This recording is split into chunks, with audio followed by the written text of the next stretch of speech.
Yogi Pratiwi. Saya dosen akuntansi di Politeknik Pertanian Negeri Samarinda, jurusan Rekayasa dan Komputer, program studi Sistem Informasi Akuntansi.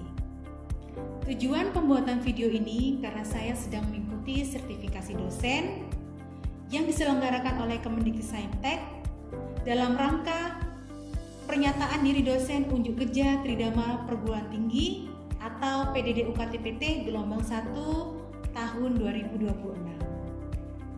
Di bidang pengajaran ini, saya akan mengajar mata kuliah yang sesuai dengan rumpun keilmuan saya, yaitu akuntansi, dan saya akan mengajar pengantar akuntansi 2. Pengantar akuntansi 2 merupakan mata kuliah wajib diikuti oleh mahasiswa semester 2 yang mana telah menempuh pengantar akuntansi 1. Di pengantar akuntansi 2 ini memiliki kode mata kuliah M23AK2 di mana memiliki bobot 3 SKS. Di dalam sistem pembelajarannya saya mengikuti dan memberikan pembelajaran sesuai dengan delivery interaction assessment, di mana delivery interaction assessment ini berfokus pada student center learning, diskusi kelompok, dan pemecahan studi kasus. Jadi nantinya mahasiswa setelah mengikuti pembelajaran ini, mahasiswa akan lebih cermat, lebih logis berpikir, dan juga lebih aktif di dalam menyelesaikan tugas-tugas akuntansi serta menyelesaikan transaksi-transaksi akuntansi. Pada pengantar akuntansi 2 terdapat 16 kali pertemuan, di mana pertemuan ke-1 hingga ke-7 mahasiswa akan belajar mengenai teori, praktik, diskusi, serta kuis yang akan diberikan. Di minggu ke-8 mahasiswa akan mendapatkan ujian tengah semester, di mana mahasiswa akan menyelesaikan tugas ataupun kasus di tengah semesternya. Di minggu ke-9 sampai minggu ke-15 mahasiswa akan mendapatkan yang namanya tugas PBL. Jadi akan ada praktik, teori, serta tugas, serta diskusi juga, di mana mahasiswa akan memecahkan kasus yang berada di UMKM sekitar. Setelah itu di minggu ke-16 mahasiswa harus menghadapi yang namanya ujian akhir semester. Pada mata kuliah pengantar akuntansi kedua ini mencakup atau menggambarkan beberapa tugas-tugas akuntansi atau beberapa masalah-masalah akuntansi di perusahaan dagang, serta bagaimana mahasiswa ini mencatat transaksi-transaksi perusahaan dagang. Pada transaksi perusahaan dagang itu sangat banyak sekali transaksinya. Jadi diharapkan mahasiswa untuk lebih teliti dan mengerti. Nah, gambaran umum atau rangkaian umum materi yang ada di pengantar akuntansi 2 itu meliputi transaksi perusahaan dagang, aset perusahaan dagang, penggajian perusahaan dagang, hutang perusahaan dagang, persediaan yang ada di perusahaan dagang, serta bagaimana laporan keuangan yang ada di perusahaan dagang. Mata kuliah pengantar akuntansi 2 ini mengandung CPL 3 dan CPL 4. CPL 3 yaitu mahasiswa harus dapat menganalisis konsep-konsep akuntansi dan transaksi-transaksi akuntansi. Sedangkan CPL 4 yaitu mahasiswa harus dapat menganalisis laporan keuangan yang ada pada perusahaan dagang. Pada pengantar akuntansi 2 ini juga mengandung CPMK 1, 2, dan 3, di mana mahasiswa harus mampu memahami prinsip pencatatan akuntansi, metode akuntansi, dan bagaimana bentuk pelaporan akuntansi sesuai dengan standar akuntansi keuangan di Indonesia. Media pembelajaran yang saya gunakan dalam pembelajaran ini yaitu menggunakan e-learning yang sudah disediakan oleh Politeknik Pertanian Negeri Samarinda dengan akun Sevima masing-masing mahasiswa. Setelah itu saya juga memanfaatkan sarana prasarana yang ada di Politeknik Pertanian Negeri Samarinda yang sudah berbasis digital. Setelah itu juga terdapat modul yang saya berikan kepada mahasiswa agar mahasiswa mudah mengakses teori-teori yang sudah saya berikan selain pembelajaran di kelas saya. Nah, adapun referensi buku yang saya gunakan, saya menggunakan referensi buku Rivi, PSAK atau Pernyataan Standar Akuntansi Keuangan Indonesia, serta berbagai sumber referensi jurnal yang terus update sehingga memperbarui sesuai dengan kemajuan teknologi dan zaman. Selanjutnya untuk metode assessment saya mencakup aspek keterampilan, pengetahuan dan sikap, di mana ada sesi tugas, diskusi, serta ada kuis, serta ada UTS dan UAS. UTS saya berikan nilai 35%, untuk kuis saya berikan 10%, untuk tugas 5% dan sikap 10%. Nah, semua itu tercatat secara transparan dan saya memberikan feedback kepada mahasiswa sehingga mahasiswa juga dapat menganalisis kegiatan belajarnya. Terima kasih. Oke. Assalamualaikum warahmatullahi wabarakatuh. Waalaikumsalam warahmatullahi wabarakatuh. Selamat datang di materi pembelajaran kita. Kita sudah memasuki minggu kedua, materi pengantar akuntansi kedua. Seperti perkuliahan saya sebelumnya, perkuliahan ini dilarang untuk berdiskusi kecuali dengan saya terlebih dahulu ketika saya menerangkan. Yang kedua, dilarang membawa handphone. Maksudnya boleh membawa handphone ketika nanti kalian menghitung transaksi, tapi ketika saya menerangkan kalian tidak boleh menggunakan handphone. Yang ketiga, dilarang makan dan minum ya selama di kelas. Oke, terima kasih. Nah, kita belajar mengenai pengantar akuntansi yang kedua. Tujuan pembelajaran ini yaitu mahasiswa dapat mencatat transaksi-transaksi akuntansi khususnya pada perusahaan dagang. Seperti yang saya sudah jelaskan di pertemuan pertama kita sebelumnya, di mana ada 3 jenis perusahaan atau 3 jenis entitas. Ada yang ingat entitas apa saja perusahaannya? Ada perusahaan Jasa. Yang kedua? Dagang. Yang ketiga? Manufaktur. Oke, apa ada yang ditanyakan tentang perusahaan-perusahaan ini? Saya, Bu. Ya. Bu, apa sih itu yang disebut industri manufaktur dan apa aja sih contohnya?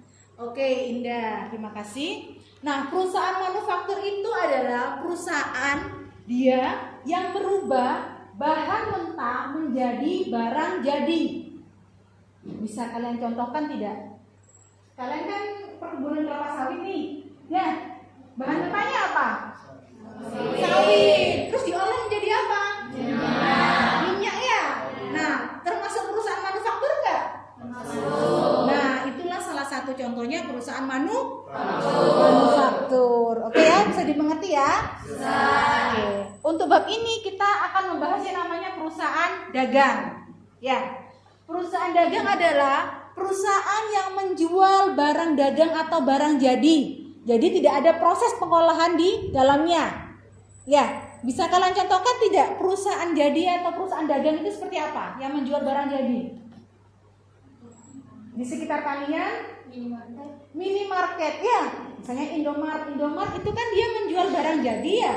Dia tidak ada proses pengolahan ya. Nah, seperti itu. Yang dijual apa di Indomaret? Misalnya kue-kue, ciki-ciki, deterjen, ya kan?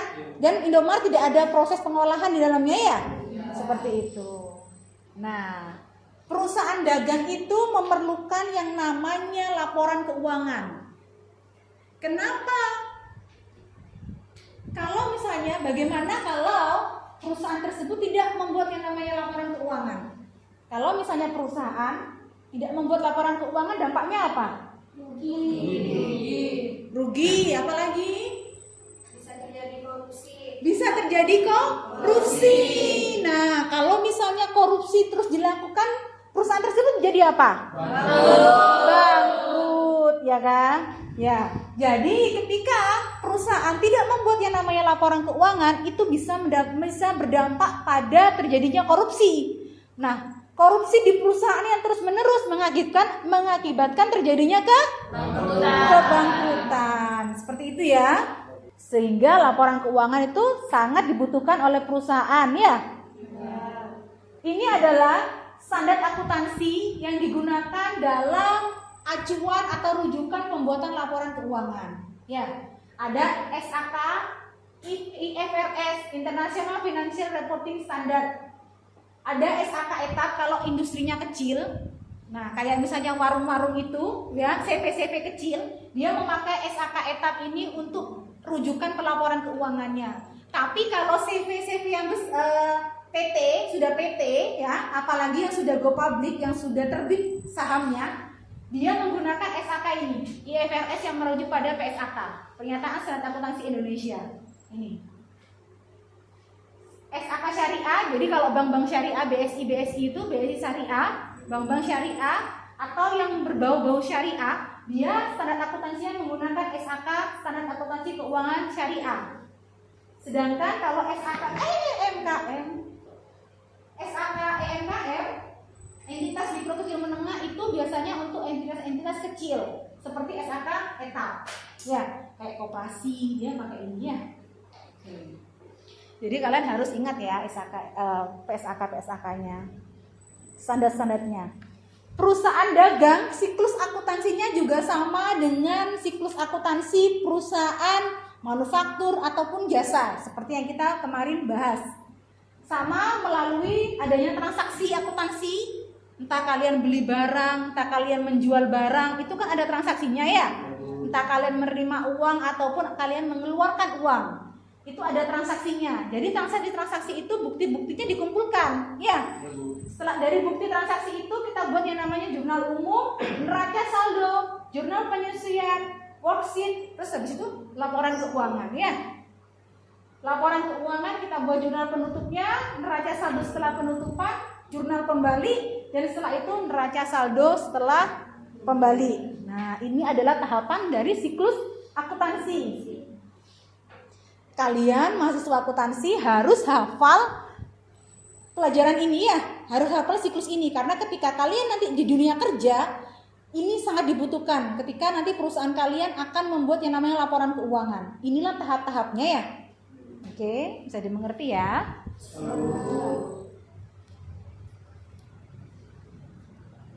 Nah, ini adalah contoh dari transaksi akuntansi. Ada transaksi pembelian, ada transaksi penjualan, ada kas masuk, ada kas keluar. Seperti itu.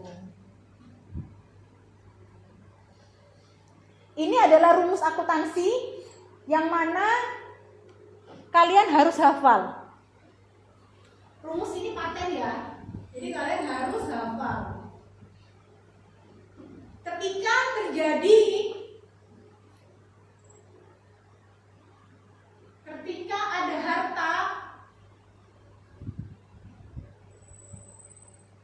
Ketika ada harta, masuk, harta ini apa saja yang meliputi? Aset misalnya, pembelian aset peralatan,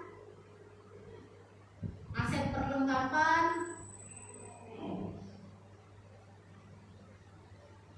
piutang,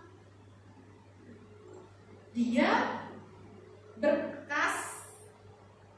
Dia bertambahnya di mana? Kalau ketika ini bertambah akunnya, dia bertambah di debit dan berkurang di kredit. Selanjutnya modal. Kalau ada penambahan modal, dia bertambah di mana? Di kredit dan berkurang di debit. Kalau ada utang,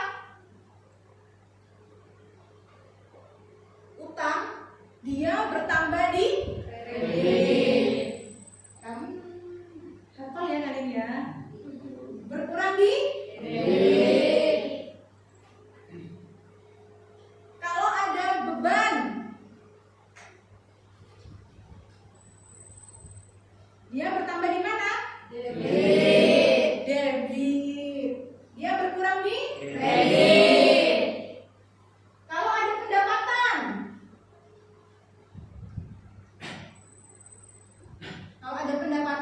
dia bertambah di mana? Kredit. Oke. Dia berkurang di debit.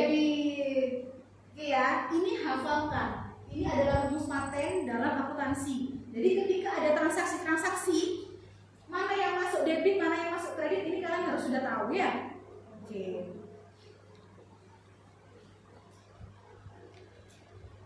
Coba Ibu kasih soal. Jangan lupa kalian harus hafal rumusnya.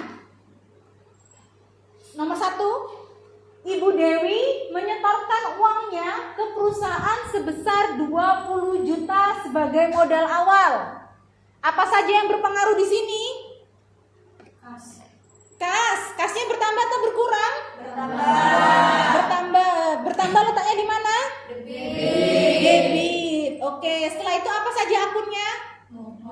Modal bertambah di mana? Di kredit. Jadi jurnalnya apa? Kas pada modal senilai 20 juta. Oke, soal yang kedua. Perusahaan meminjam uang ke bank senilai 10 juta. Dia minjam ya, perusahaan ini meminjam uang ke bank. Akunnya apa? Kasnya bertambah atau berkurang? Bertambah di mana? Di debit. Setelah itu akun apa saja? Utang. Ya, utangnya bertambah atau berkurang? Bertambah. Utangnya bertambah. Utangnya bertambah di mana? Di kredit. Jadi jurnalnya apa? Kas pada utang senilai 10 juta. Oke, yang ketiga silakan. Saya kasih ya. Nurul, silakan jawab yang ketiga. Nurul ada 2, Bu. Oh, Nurul ada 2, maaf. Nurul Fatimah. Ya. Baca dulu soalnya, habis itu kamu jawab. 3. Membeli peralatan salon seharga 4 juta secara tunai. Ya. Minyak peralatan masuknya di debit, bertambahnya di debit. Di situ berkurangnya di kredit. Apa yang di kredit? Kasnya Bu, kasnya berkurang. Ya. Jadi jurnalnya adalah peralatan pada kas. Kasnya berkurang ya? Ya, Bu. Kenapa kok kasnya berkurang? Karena beli secara apa? Tunai. Tunai ya. Oke ya. Selanjutnya soal nomor 4. Sulasmi. Nomor 4. Bu Dewi mengambil uang kas untuk kepentingan pribadi sebesar 2 juta. Silakan. Oke, kalau Dewi nggak bisa, silakan temannya lainnya membantu menjawab. Bertambah di debit. Apa yang bertambah? Prive ya. Jadi penarikan uang kas yang dilakukan secara pribadi itu namanya prive ya.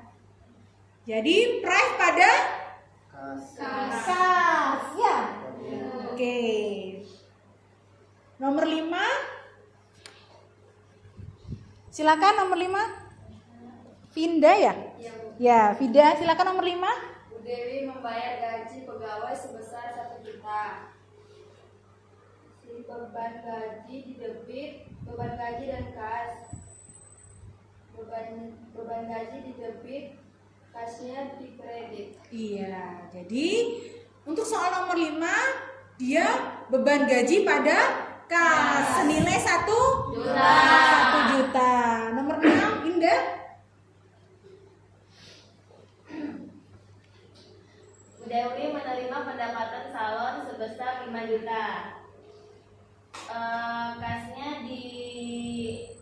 Kasnya di debit, pendapatan salonnya di kredit, Bu. Oke, seperti ini ya. Ya. Ketika pendapatan bertambah, dia letaknya di kredit. Ya, oke ya, rumusnya sesuai. Jangan lupa untuk kalian selalu menghafal rumus-rumus ini ya. Karena ini rumus paten di dalam akuntansi dan selalu keluar nantinya ketika kalian dalam dunia kerja juga. Ya, karena tugas kalian adalah kalian akan membuat yang namanya laporan keuangan ketika nanti lulus ya. Jadi orang akuntansi harus bisa membuat yang namanya laporan keuangan ya. Oke. Ini cocok ya? Jawabannya seperti yang ada di papan. Oke. Siapa yang bisa mengerjakan soal ini? Silakan. Soal nomor 1. Siapa? Oke, Betri. Namanya Betri ya. Oke, Betri. Silakan. Memilih perusahaan yang memutar uang tunai sebesar 10 juta sebagai modal awal usaha. Pengaruh transaksi tersebut terhadap persamaan akuntansi adalah jawabannya B. Kas bertambah 10 juta dan modal bertambah 10 juta. Oke, benar ya. Untuk nomor 1 benar B. Silakan untuk nomor 2, siapa yang bisa menjawab?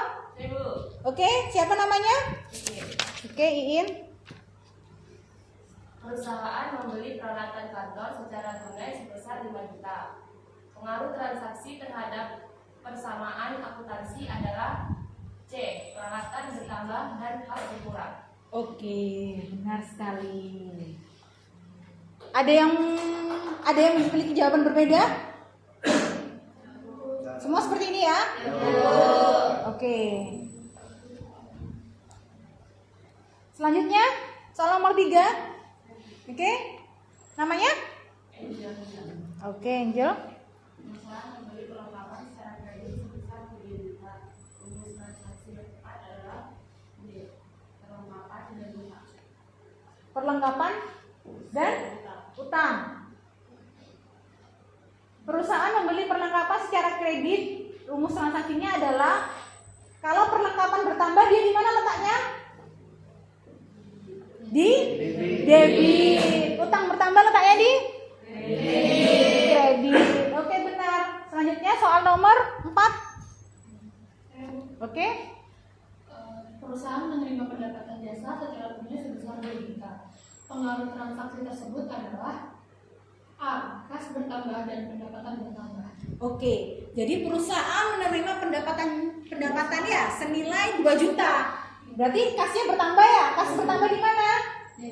Debit. Pendapatan bertambah di kredit. Jadi kas bertambah dan pendapatan berkurang. Bertambah. Ya, oke. Selanjutnya, Saya Bu. oke. Namanya siapa? Lasmiwati. Oke. Perusahaan membayar beban listrik secara tunai sebesar 500. Pengaruh transaksi tersebut adalah jawabannya B. Kas berkurang dan beban bertambah. Kenapa? Kenapa? Nomor 5 kas berkurang dan beban bertambah. Pembayaran beban listrik ya? Beban bertambah di mana letaknya? Di debit Bu. Di debit, ya. Ya Bu. Kasnya di mana letaknya? Di kredit. Karena apa? Kenapa kas bertanya di kredit? Karena beli secara tunai. Letaknya di berkurang atau enggak kasnya? Jadi kalau berkurang di mana letaknya? Kalau kasnya berkurang letaknya di mana? Di kredit. Ya, kasnya berkurang kan karena dia membayar beban untuk beban listrik. Ya. Oke. Soal nomor 6, siapa yang bisa? Saya Bu. Yuk.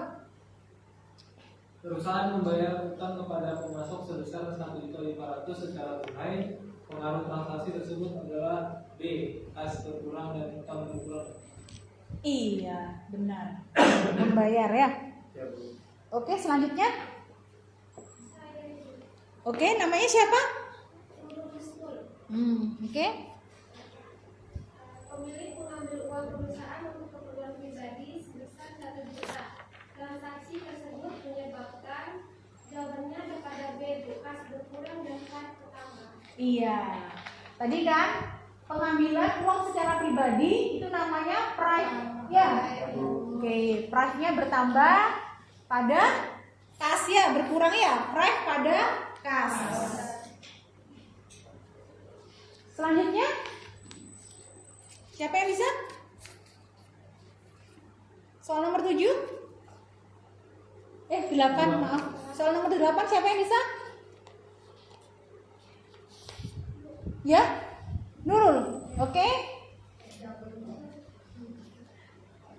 Ya, Nurul? Perusahaan memiliki aset sebesar 50 juta dan utang sebesar 20 juta, maka jumlah modal adalah jawabannya B, Bu, di 30 juta. Kenapa 30 juta? Karena rumusnya aset sama dengan utang tambah modal, kemudian modal aset kurang utang, terus modalnya sama dengan 50 juta dikurang 20 juta, Jadi ada rumus akuntansi ya. Aset sama dengan hutang ditambah modal. Ya. Nah, jika perusahaan memiliki aset 50 juta, asetnya 50 juta ya. Jadi utangnya 20 juta.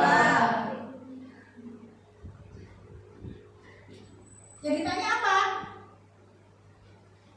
Jumlah modal ya? Modal yang ditanya. Berarti 50 juta dikurangi dengan 20 juta. Nah, sisanya berapa? 30 juta. Benar ya? Benar. Oke, jadi seperti ini hitungannya ya, berdasarkan rumus akuntansi. Oke, selanjutnya soal terakhir. Ada 2 soal terakhir, oke? Diketahui modal perusahaan sebesar 40 juta dan utang sebesar 10 juta berdasarkan persamaan dasar akuntansi. Jumlah aset adalah, jawabannya adalah 50. Jumlah asetnya jumlah asetnya jawabannya adalah C, Bu, di 50. 50 apa? 50 Juta. Oke, jadi kembali lagi ke rumus asal akuntansi ya. Ya, jadi rumusnya apa? Aset sama dengan hutang ditambah modal. Yang ditanya apa? Yang ditanya apa? Asetnya ya, hutangnya berapa? Berapa? Hutangnya 10 juta. Modalnya berapa? 40 juta. Nah, asetnya berapa? 50. Hutang ditambah modal 10 juta ditambah 40 juta ketemu 50. Oke, benar ya? Oke, soal terakhir siapa yang mau jawab? Bu, Oke, ya? perusahaan menerima pendapatan jasa sebesar 5 juta, tetapi pelanggan baru akan membayar bulan depan. Pengaruh transaksi tersebut adalah, jawabannya A, piutang bertambah dan pendapatan bertambah. Iya, jadi ketika kalian punya perusahaan, terus habis itu ada yang hutang ke perusahaan kalian tapi dibayarnya bulan depan. Itu masuk kalian sebagai perusahaan yang dihutangi kalian mencatatnya sebagai piutang. Jadi piutang bertambah dan pendapatan bertambah. Oke, sudah dapat dimengerti ya untuk perkiraan kita. Oke, jadi saya harap kalian harus hafal rumus-rumus akuntansi yang sudah saya berikan. Dan jangan lupa untuk mengakses e-learning yang sudah ada di Sevima. Jadi kalian bisa akses kapanpun itu untuk mengakses modul pembelajaran selain mendapatkan pengajaran dari saya. Ya, di situ berisi teori-teori dan juga praktek. Jadi kalian bisa mengakses itu untuk kegiatan belajar kalian ya, untuk evaluasi kalian. Oke, saya kasih tugas ya ini untuk kalian untuk dikerjakan. Tugas ini sudah ada di e-learning. Jadi kalian tinggal kerjakan di e-learning tersebut, nanti otomatis tersubmit ketika kalian waktu habis. Jadi jangan sampai waktu habis sebelum kalian mengerjakan ya. Oke, terima kasih perkuliahan hari ini. Wassalamualaikum warahmatullahi wabarakatuh.